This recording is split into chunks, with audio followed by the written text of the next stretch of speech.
ธัมมังสังฆังเอโสภะคะวะ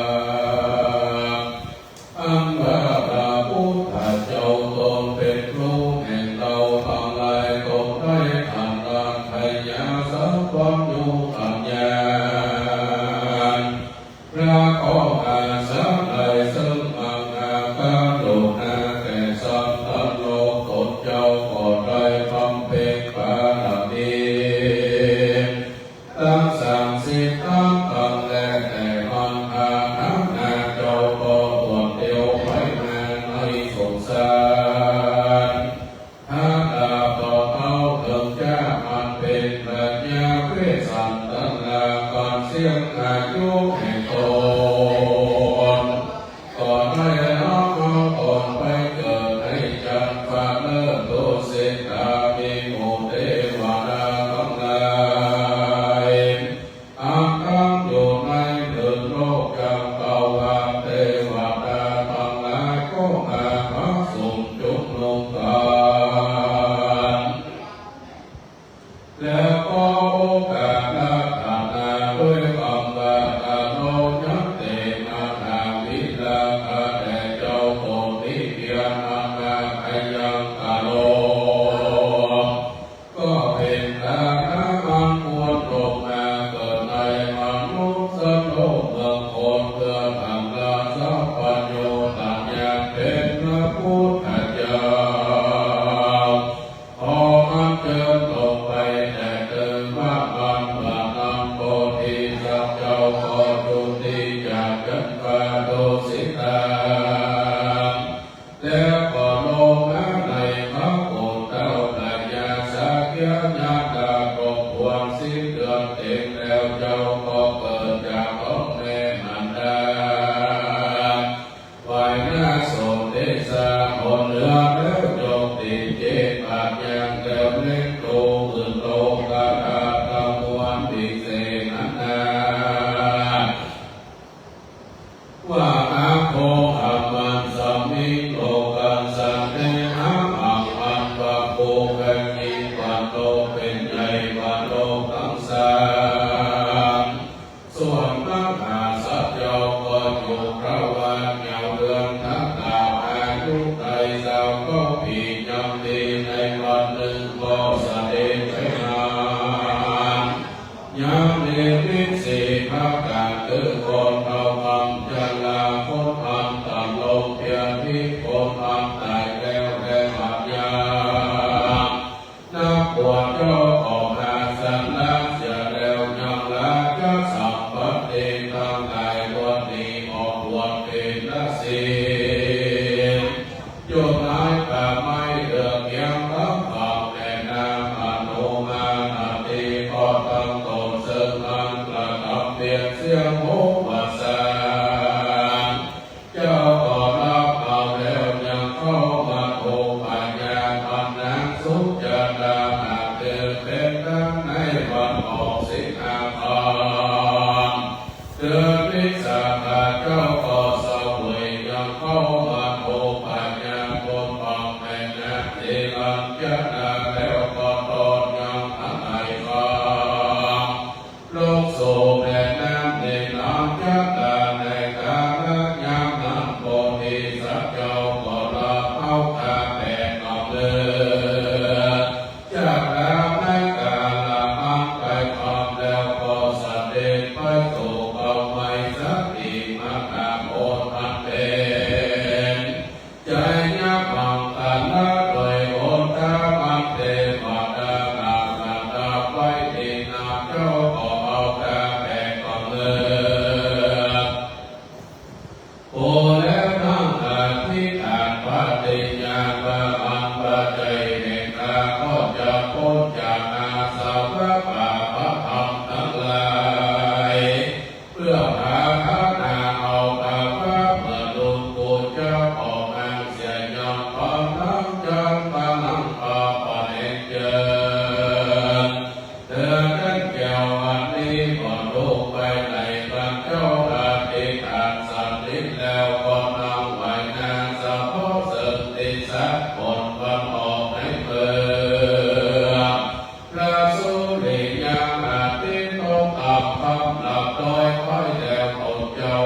มีหน้ามันเลยไปในไปนั้นสมัยเจ้าโพธิสัตว์คือเจ้าสิทธาก็แผ่กฎหมายทุกอย่างอาณาปานสติกรรมฐาน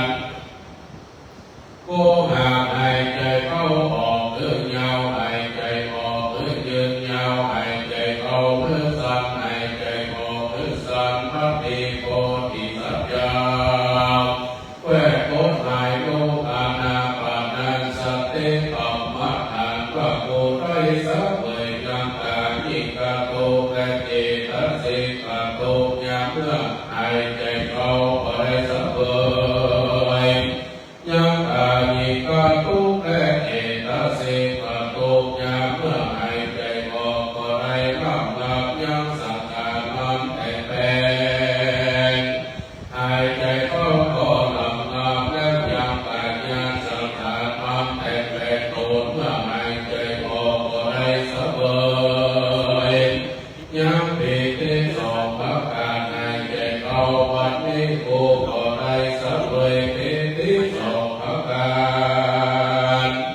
ยังเมื่อหายใจออกก็ได้สัพเพปีที่สองประการเมื่อหายใจออกก็ได้สัพเพ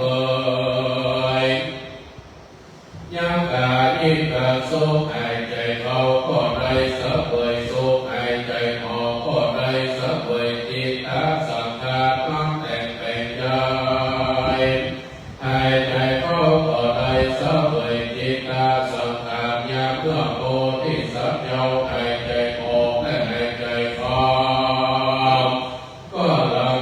เสียแล้วยังจิตตสังขารหายใจออกและเข้าก็ได้สัพเพจิตตสังขารเกิดจิตอันเป็นอันเดียวหายใจออกและหายใจเข้าก็จงยึดยินดีในกรรมฐานหายใจออกก็ยังดีจิตใจเดิมมันหายใจออกและเข้าแต่ยังจิตใจเดิมลดปล่อยพ้นจากกรรมนับแต่ทั้งสี่ปัญหาเมื่อหายใจออกและหายใจเข้า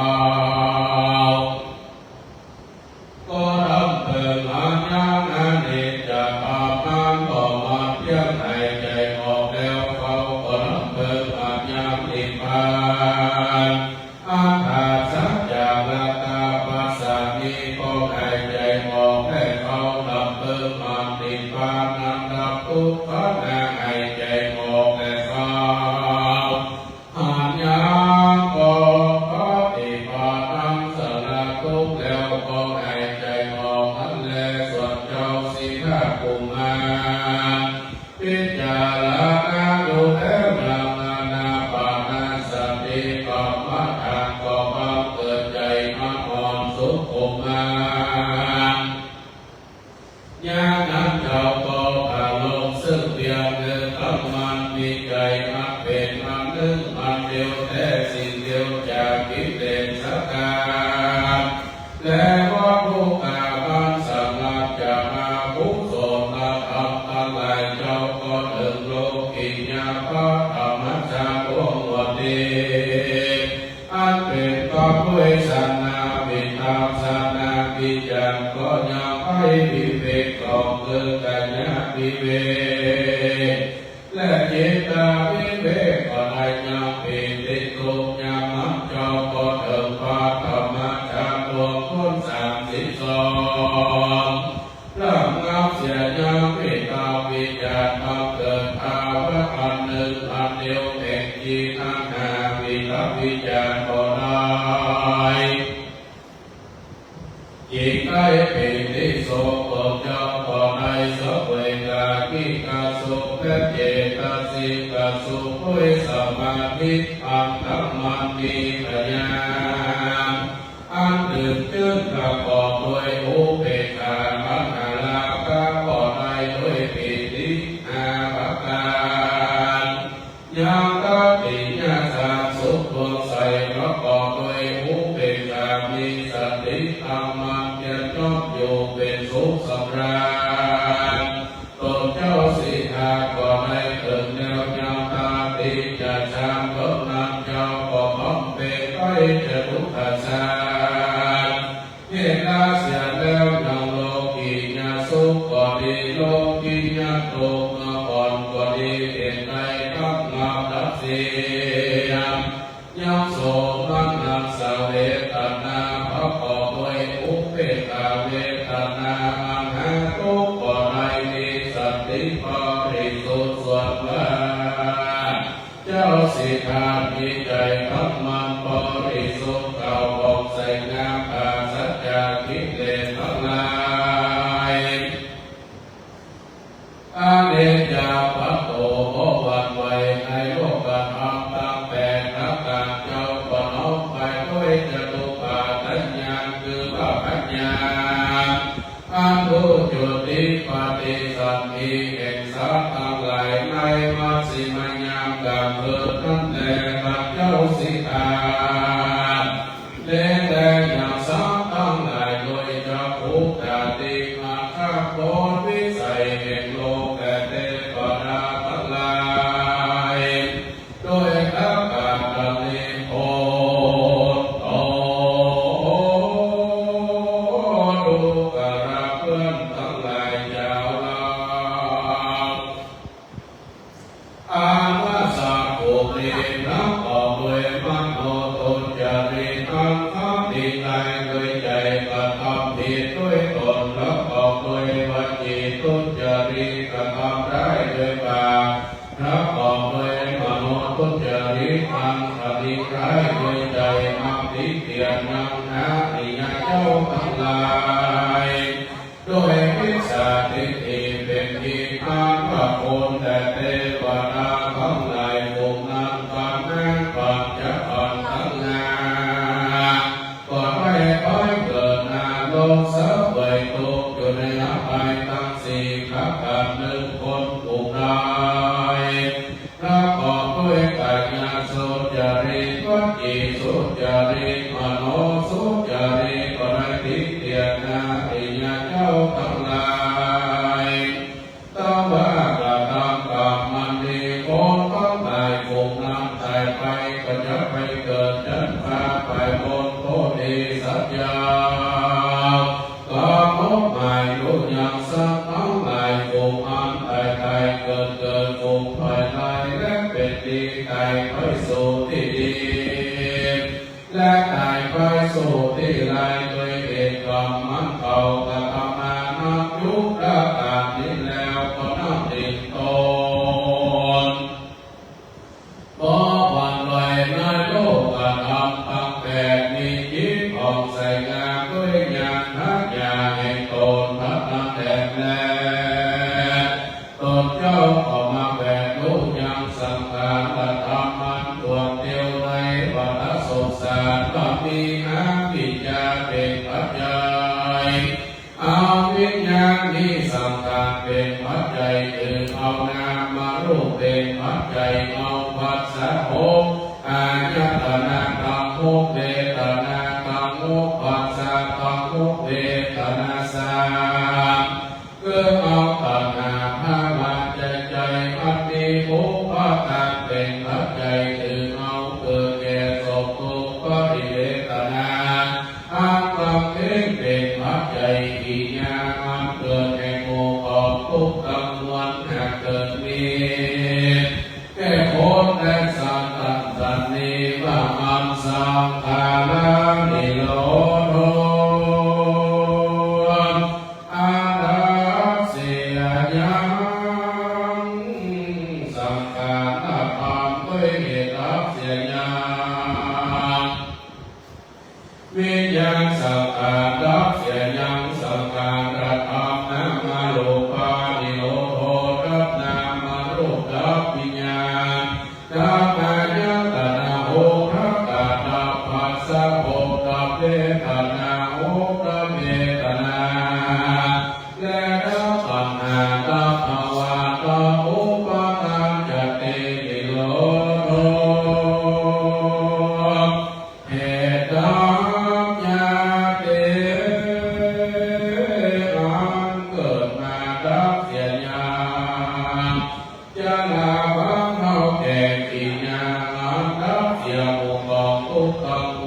ก็มีด้วยพระการสัพพิ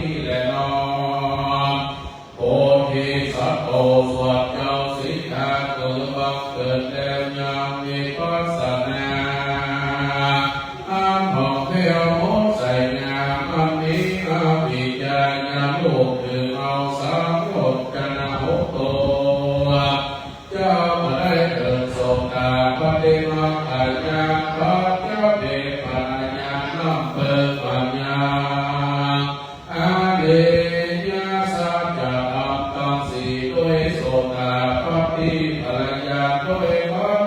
เจ้าปัญญา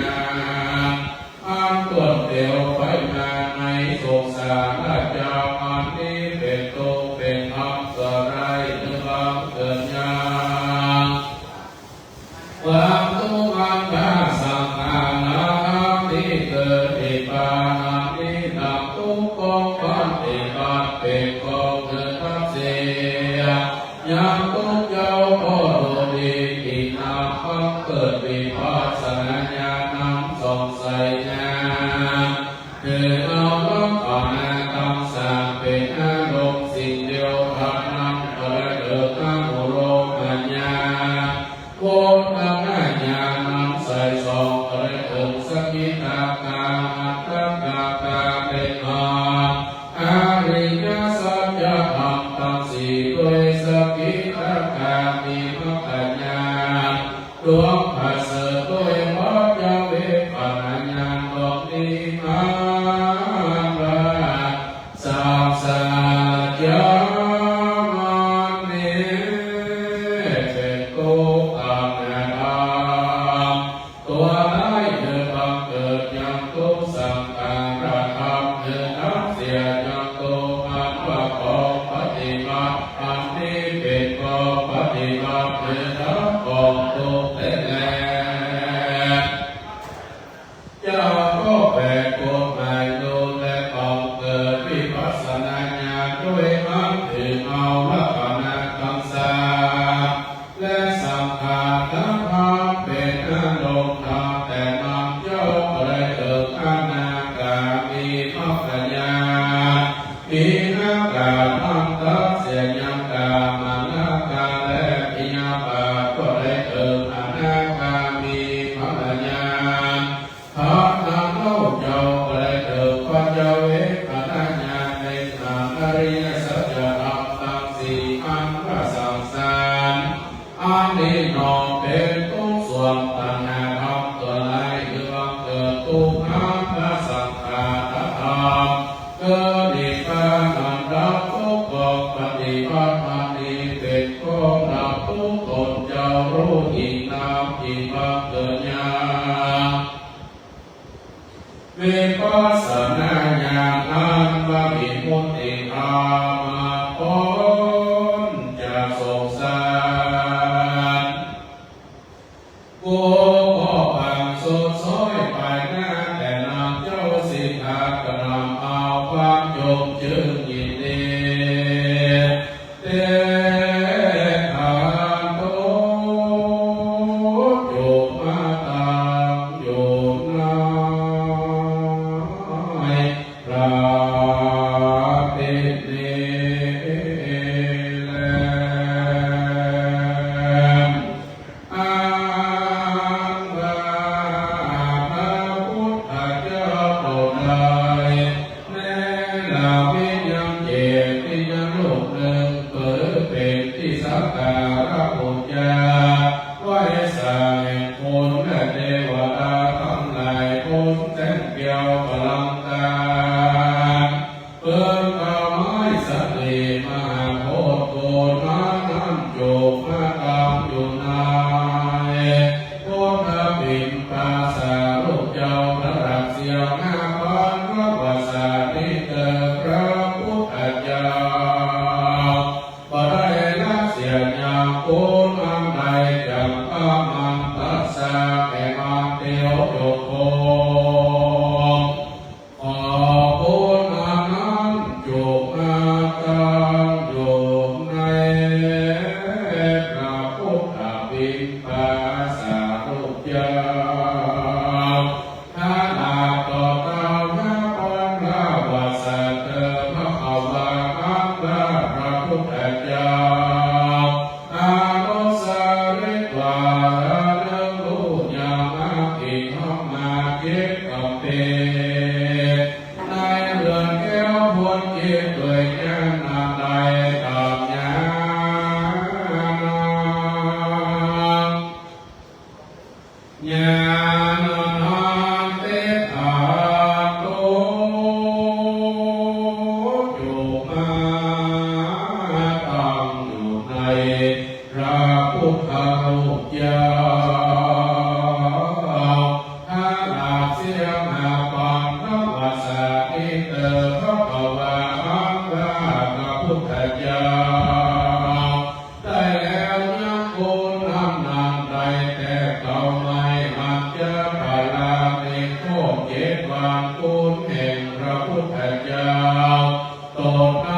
ติฐานตุโยมาตั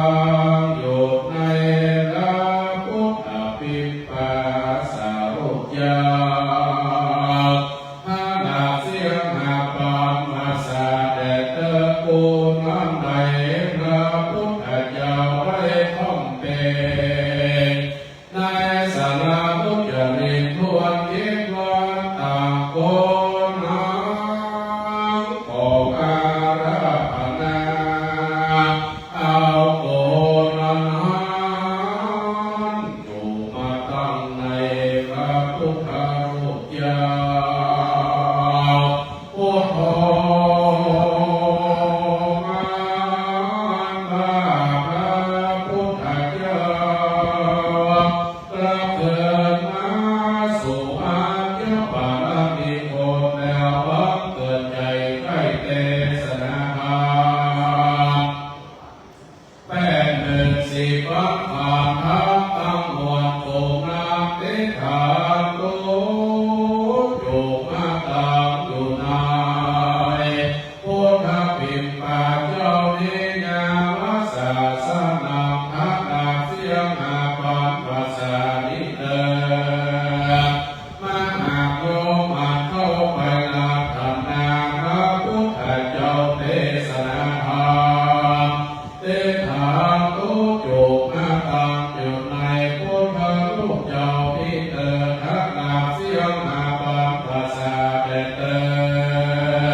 ด้วยยาน้ำใจขอยาน้ำจุกหน้าตางตุในพระพุทธรูปเจ้าพระนาเสียงหน้าปาพระวาสาแต่เติบตาตานาตาลันนำพระพุทธเจ้าเสด็จไปสู่เมืองสาวัตถีย่อมอยู่ในป่าเจตวันนาอาณาพระโอเมมหาปุณณาขอน้อมเอาอารามแห่งนายพระนาคาปิติกัสสามหาเศรษฐีเตเสเสก็เตสนาภาโพธนและเทวดาทั้งหลายด้วยญาณน้ำใจปัญญาณขอญาณนั้นเตถาโตโยมาตังอยู่ในพระพุทธรูปเจ้านี้แด่เถิดพระพุทธเจ้าเทศนาธรรมเป็นมิตรเป็นบุญแก่สัตว์ทั้งหลายทั้งธรรมาขอทำตามมวลภูมินำอยู่มาต้องอยู่ในพุทธรูปเจ้าถ้านาต่อเจ้าโลกนาฟังภาษาแด่เติพุทโธอันว่าพระพุทธเจ้ากตามพุทธวรกินังภาเสตัวเตสานาธรรมังภาเสด้วยอานโอเสกสโลพระกตาไว้แด่ยังกุลนำบุญบวชอยู่ในกองภาเสเป็นพระธรรมวเตเตโวเทวดาทั้งหลายก็ดียังคนก็ดีมันเป็นกับด้วยอินทร์พรหมอันเป็นกับด้วยน้ำขอเทวดาทั้งหลายมวลภูมินำรักษาตัวอยู่ในมาอยู่รักษายาพุทธปิปาสารูปเจ้าองค์เอาไว้ใหญ่น้อยแห่งวัดป่าเมืองพัติเนสาขาทุกข์มาเป็นก็ด้วยราศาสนามาเป็นก็ด้วยศาสนา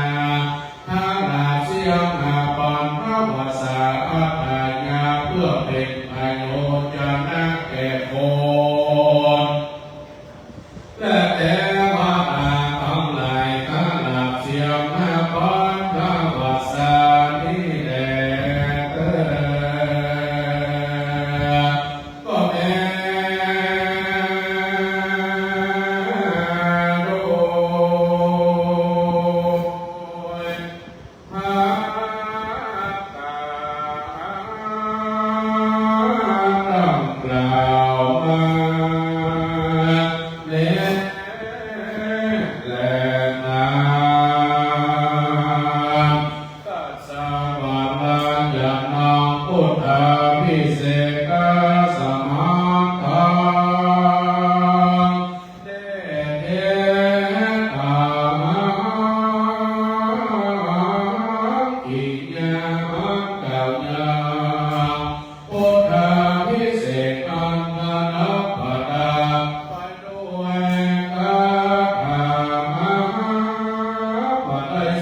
38พระคาถาก็บังโบเลเส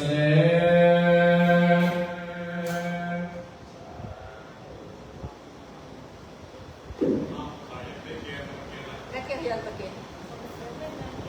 เกณฑ์ก็ได้พอได้ไปเกณฑ์ก่อนคนนั้นคนนั้น มาเลยลุกมาเลย ลูกเลยถ้าลูกออกได้ก่อนนะจะดีเลยมองหน่อย ไปเลยไปนี่กันได้ แต่เดี๋ยว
ายุยังทุกประการนักบุญจะมีเป็นแท้ดีที่ดูแลมาพุทธศาสนิกโลกาสุขิตาโมหะสมาสเตติยาติมีโตวัสติโมวิวัตติโสสโรโภวินาศ